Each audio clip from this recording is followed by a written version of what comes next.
प्रभु की स्तुति करो।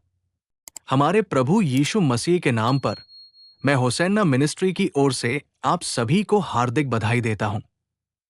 प्रभु आपको आशीर्वाद दे और आपको समृद्ध करे। परमेश्वर के पवित्र नाम की महिमा हो, उसकी महिमा हो। आज मैं पवित्र शास्त्र से एक सुंदर वचन पढ़ रहा हूं, यशाया की पुस्तक, अध्याय 41, पद 17। इन शब्दों को ध्यान से सुने। गरीब और दरिद्र जल ढूंढते हैं, परंतु वहां कोई नहीं है। उनकी जीभ प्यास से सूख गई है। मैं यहोवा उनको उत्तर दूंगा। मैं इस्राएल का परमेश्वर उनको न छोड़ूंगा। प्रिय, यहां देखें, इस पद में मैं यहोवा उनको उत्तर दूंगा वाक्यांश है जिस पर हम आज ध्यान कर रहे हैं। हमारा परमेश्वर कौन है? वो परमेश्वर है जो हमें उत्तर देता है। वो परमेश्वर जो उत्तर देता है, हम उसे सब कुछ समझा सकते हैं। वो ऐसा नहीं है जो ऐसा व्यवहार करता है मानो वो सुनता ही नहीं।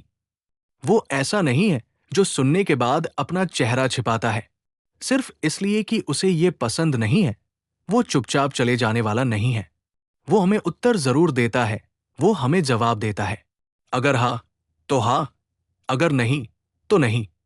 अगर बात भगवान की मर्जी के मुताबिक है तो वो उसे जाहिर करता है, अगर नहीं तो वो उसे जाहिर करता है। कभी कभी जब हमें जवाब नहीं मिलता तो हम निराश हो जाते हैं। हम निराश महसूस करते हैं। वे हाँ या ना क्यों नहीं कहते। हम थक जाते हैं। हम निराश हो जाते हैं।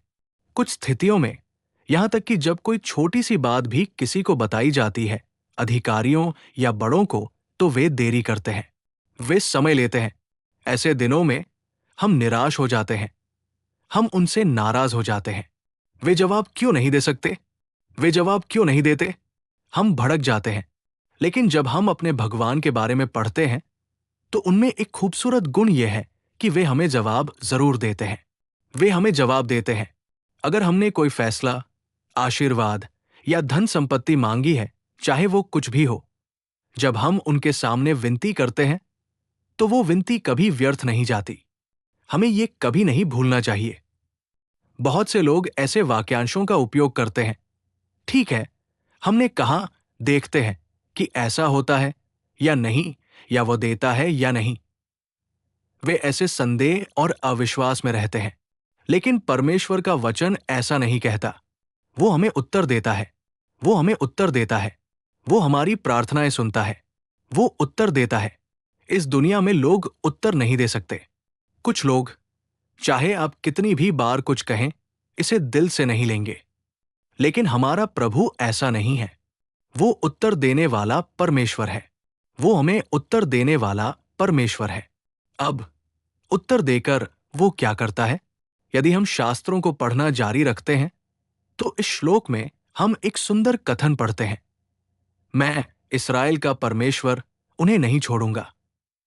परमेश्वर के प्यारे बच्चों, देखो, वो ऐसा परमेश्वर नहीं है जो कभी त्याग देता है। वो उत्तर देता है और वो परमेश्वर है जो हमें थामे रहता है। आप यशाया की पुस्तक में एक और वचन पढ़ेंगे। मैं तेरी सहायता करूंगा और अपने धर्म में दाहिने हाथ से तुझे संभालूंगा। लिखा है, हमारा परमेश्वर हमें कभी नहीं छोड़ता। अगर हम गहरे अनुभवों में जाएं, तो हम पवित्र शास्त्र में एक और वचन पढ़ते हैं जिसे हम अक्सर पढ़ते हैं। क्या एक मां अपने बच्चे को भूल सकती है? क्या एक मां उस बच्चे को भूल सकती है जिसे उसने 9 महीने तक जन्म दिया? क्या एक मां अपने बच्चे को भूल सकती है? ये उसके भीतर के महान कार्य को समझाने के लिए लिखा गया है। वे भूल सकते हैं, लेकिन मैं तुम्हें नहीं भूलूंगा। देखिए, ये शब्द कितना शक्तिशाली, कितना भावनात्मक, कितना मजबूत है। यहां तक कि एक मां जिसने जन्म दिया है, वो भी भूल सकती है। किसी भी मां से आप पूछें कि उसके कितने बच्चे हैं, तो वो सही उत्तर देगी। यदि आप पूछें, क्या आपके बच्चे हैं, तो वो कहेगी हां। लेकिन यदि आप उस पर दबाव डालेंगे तो वो कह सकती है, मैं गिनकर आपको घर पर बताती हूं। कुछ माएं कहेंगी, मेरे 4 बच्चे हैं, लेकिन उनमें से 2 मर गए। यहां तक कि जो मर गए वो मां नहीं भूलेगी। अपनी मृत्यु तक वो नहीं भूलेगी। लेकिन उससे भी बढ़कर हमारा प्रभु हमारे प्रति जो प्रेम दिखाता है वो बहुत गहरा है।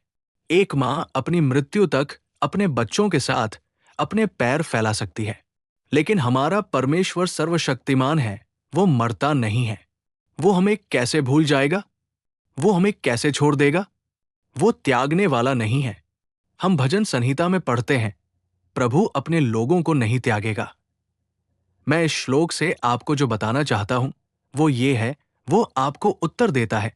वो आपको नहीं छोड़ता, वो आपको त्यागता नहीं है। हो सकता है कि कुछ स्थितियों में जिन लोगों पर आप भरोसा करते हैं वे आपसे दूर हो जाएं। जिन पर आपने भरोसा किया था वे आपको धोखा दे सकते हैं। जिन लोगों पर आप निर्भर हैं वे दुश्मन बन सकते हैं। जिन लोगों से आपने प्यार किया था वे आपके प्यार के खिलाफ काम कर सकते हैं और आपको नुकसान पहुंचा सकते हैं। लेकिन आज मैं जो घोषणा करता हूं वो ये है, हमारा प्रभु यीशु मसीह कौन है जिसकी हम आराधना करते हैं? हमारा परमेश्वर कौन है? वो है जो हमें कभी नहीं छोड़ता, कभी नहीं त्यागता, जैसा कि वचन में लिखा है। प्रिय, याकूब के बारे में हम यशाया की पुस्तक में शास्त्रों में पढ़ते हैं, मैं तुम्हें नहीं भूलूंगा। ये कैसा शब्द है, मैं तुम्हें नहीं भूलूंगा, जिसका अर्थ है भले ही मैं भूलना चाहूं, मैं नहीं भूल सकता। आपकी छवि मेरी स्मृति में अंकित है ना? इसका मतलब है हाँ, हम उसकी स्मृति में हैं, हम उसके दिल में हैं, हमारी छवि उसके दिमाग में है। वो हमें कभी नहीं भूलेगा। शायद अस्थायी रूप से छोटी मोटी परीक्षाएं, परेशानियां और कठिनाइयां आए, लेकिन उस समय भी पिता जो निरंतर अनुग्रह दिखाते हैं हमारे साथ होंगे। वो हमें उत्तर देता है। वो त्याग न करने वाला परमेश्वर हमें उत्तर देता है। जब भी हम उससे कुछ मांगते हैं तो हमें उससे उत्तर मिलता है, एक समाधान, शांति, आराम, सफलता। इतना ही नहीं, हमें महिमा मिलती है। हमें इसे कभी नहीं भूलना चाहिए। अब दूसरे बिंदु पर आते हैं। आप यशाया की पुस्तक अध्याय 49 श्लोक 8 में एक सुंदर वचन पढ़ेंगे। मैं इसे पढ़ रहा हूं। यहोवा यो कहता है, मेरे अनुग्रह के समय मैंने तेरी सुन ली और उद्धार के दिन मैंने तेरी सहायता की। प्रियजन, यहां उत्तर देने वाला परमेश्वर केवल यही नहीं रुका, वो कहता है कि उसने सहायता की। उद्धार के दिन मैंने तेरी सहायता की। परमेश्वर के प्यारे बच्चों, मैं आपसे एक बात पूछता हूं। भले ही महान और शक्तिशाली लोगों का कोई रिश्तेदार न हो, उनके लिए कोई न कोई संबंध अवश्य बन जाएगा। शक्तिशाली, धनवान, हर कोई उनका मित्र है, हर कोई उनका रिश्तेदार है। लेकिन मुसीबत के समय क्या कोई आपकी जरूरत के लिए आएगा? क्या कोई आपका हक लेगा? क्या कोई आपकी मदद करेगा?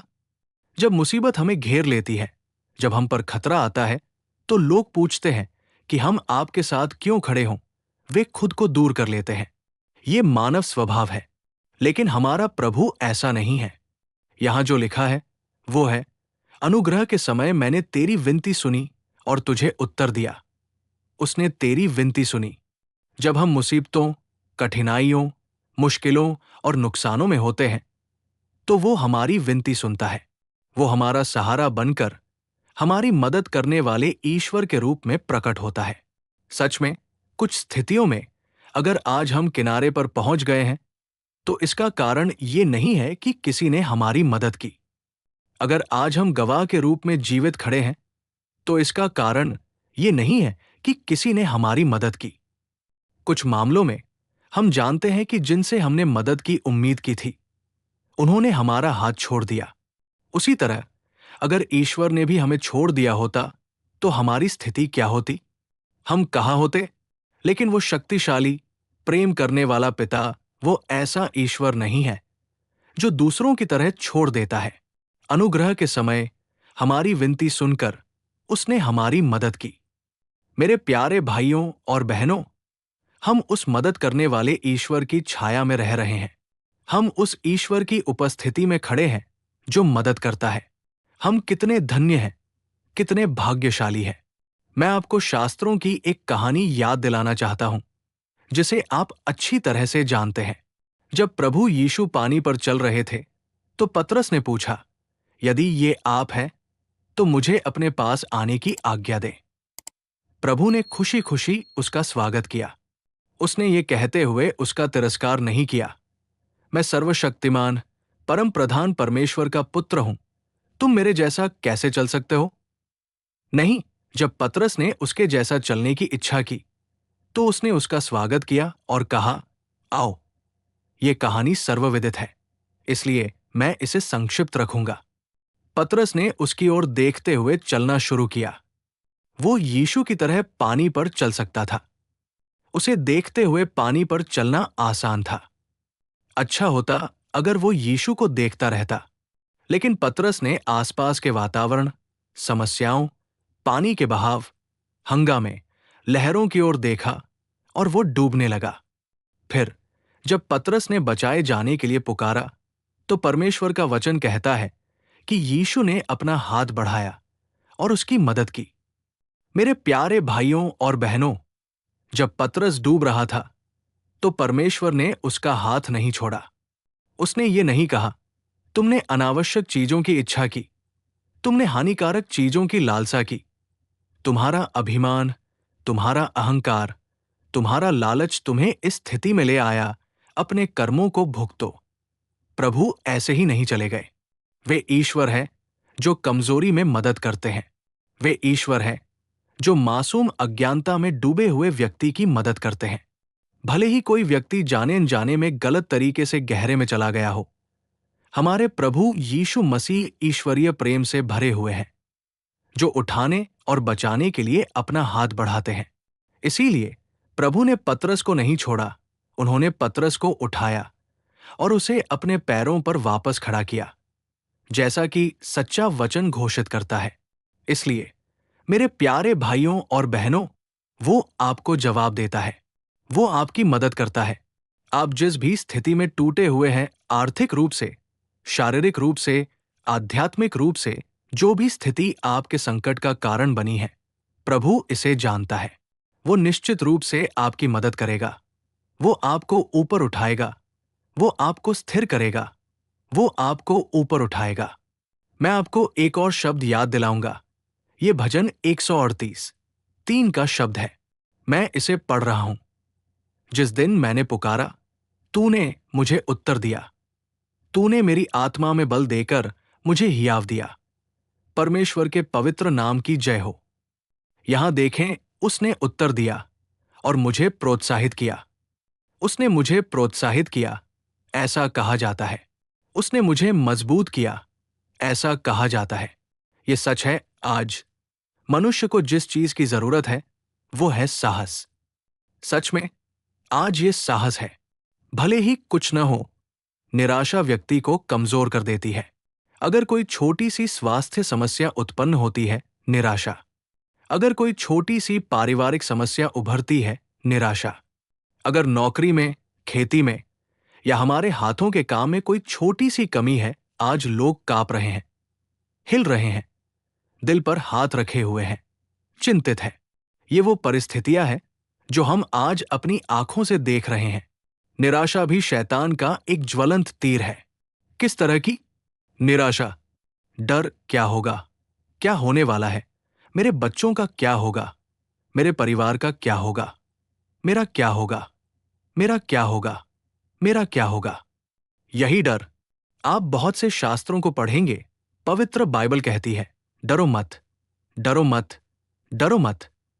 हम जितने भी वादे देखें, उनमें से ज्यादातर डरो मत है। डर शैतान का हथियार है। थोड़ा जोर देकर कहें तो परमेश्वर के राज्य के अयोग्य लोगों की सूची में लिखा है डरपोक लोग। डरपोक शब्द लिखा है, ऐसे लोग परमेश्वर के राज्य में प्रवेश नहीं करेंगे। वो कहते हैं, वो डर नहीं होना चाहिए, क्योंकि हमें बंधन की आत्मा नहीं मिली है, बल्कि हमें गोद लेने की आत्मा मिली है। हम जिन्होंने गोद लेने की आत्मा पाई है, हमें क्यों डरना चाहिए? हमें साहसी होना चाहिए। प्रभु हमारे पक्ष में है। वो परमेश्वर है जो हमें उत्तर देते हैं। वो परमेश्वर है जो हमें उत्तर देते हैं। मैं एक छोटा सा उदाहरण बताता हूं। एक राज्य में सभी लोग विरोधी हो गए। राजा क्रोधित हो गया, लेकिन 3 या 4 युवक देखिए वे कितने साहस से खड़े थे। एक विदेशी भूमि में उनके पास कोई नहीं था जो मेरा कहे। हम यहां क्यों आए और मुसीबत में पड़ गए? क्या हम इतने लोगों का सामना कर सकते हैं? क्या हम राजा का विरोध कर सकते हैं? उन्होंने ऐसा नहीं सोचा। इतने विरोध के बीच, यहां तक कि जब राजा क्रोधित हो गया, उस कठिन और कठोर परिस्थिति में वे 3 या 4 युवक दृढ़ता और साहस के साथ खड़े रहे। हमारा परमेश्वर हमें इस आग की भट्टी से बचाने में सक्षम है। कितना साहस चाहिए! उनमें कितना साहस था! वे जानते थे हमारा परमेश्वर हमें उत्तर देगा। दानियेल के लिए वो राजा की उपस्थिति में गया और कहा, हे राजा, मैं आपको सपने का अर्थ बताता हूं। मुझे थोड़ा समय दो। हमारा परमेश्वर हमें उत्तर देगा। वो हमें बताएगा।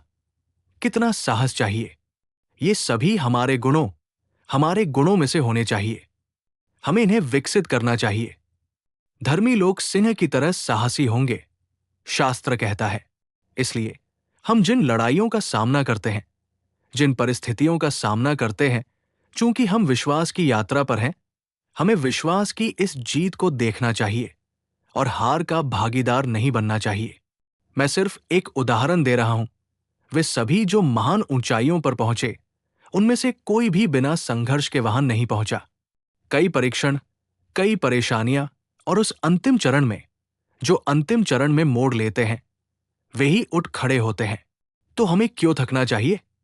हमें क्यों हतोत्साहित होना चाहिए? हमें क्यों सोचना चाहिए कि कुछ हो सकता है? हमारे पास एक ईश्वर है जो हमें उत्तर देता है ना? हमारे पास एक ईश्वर है जो हमें उत्तर देता है ना? हम उससे बात कर सकते हैं, है ना? हम उसकी शक्ति प्राप्त कर सकते हैं, है ना? उन लोगों को देखें जो गौरव की ओर बढ़े। वे हैं जो दीनहीन, परित्यक्त परिस्थितियों से उभरे और चमके। वे ऐसे लोग नहीं हैं जो आराम से आगे बढ़े। मैं एक और शब्द कहना चाहता हूं। हार में जितने सबक सीखे जा सकते हैं, हम जीत में नहीं सीख सकते। जब हम हार का सामना करते हैं, तो हम कई सबक सीख सकते हैं। हम बहुत ताकत हासिल कर सकते हैं। हम फिर से उठ सकते हैं और ऊपर चढ़ने के लिए हम नवीनीकरण प्राप्त कर सकते हैं। हार कई सबक सिखाती है, जीत से भी ज्यादा। इसलिए हमें हिम्मत हासिल करनी चाहिए। हमें उससे साहसी बनना चाहिए। मैंने आपके साथ 3 बातें साझा की हैं। 1, वो त्यागने वाला नहीं है। 2, वो मदद करता है। 3, वो प्रोत्साहित करता है। वो उत्तर देता है। जो परमेश्वर उत्तर देता है, वो हमारे जीवन में काम करने में सक्षम है। आइए हम अपना सिर झुकाएं और प्रार्थना करें। हे प्रभु, कृपा और सत्य से परिपूर्ण जीवन के प्रभु, हम आपको धन्यवाद देते हैं। पिता, आप ही उत्तर देने वाले ईश्वर हैं। आप ही उत्तर देने वाले हैं। आप त्यागने वाले नहीं हैं। इसी तरह आप ही सहायता करने वाले हैं। आप ही साहस देने वाले हैं। हम शास्त्रों से ये समझते आए हैं। इस तरह हमें अपने जीवन को आकार देने की कृपा प्रदान करें। पिता, आपकी स्तुति करते हैं। हम आपके चरणों में अपना सिर झुकाते हैं और पूजा करते हैं। हम अपना सिर से पैर तक आपको समर्पित करते हैं। हमें नियंत्रित करें और हमें अपने पदचिन्हों पर ले चलें, क्योंकि आप ही उत्तर देने वाले ईश्वर हैं। चूंकि आप वहां हैं, इसलिए आप त्यागने वाले नहीं हैं। पिता, आप ही हमारी सहायता करने वाले ईश्वर हैं। आप ही हमें प्रोत्साहित करने वाले ईश्वर हैं। हमारे हृदयों को विश्वास से भर दें और हमें आपकी ओर देखते हुए चलने के लिए धैर्य, अनुशासन, सहनशीलता, आनंद और प्रचुरता प्रदान करें। अपने आप को आपके अधीन करते हुए हम यीशु के नाम पर प्रार्थना करते हैं और मांगते हैं, पिता। आमीन, आमीन। प्रभु आपको आशीर्वाद दें और आपको समृद्ध करें। मेरे भगवान आपको इस पूरे दिन में भरपूर अनुग्रह प्रदान करें। आमीन। दैनिक अनुग्रह संदेशों और अधिक आध्यात्मिक संदेशों के लिए कृपया हमारे YouTube चैनल को सब्सक्राइब करें।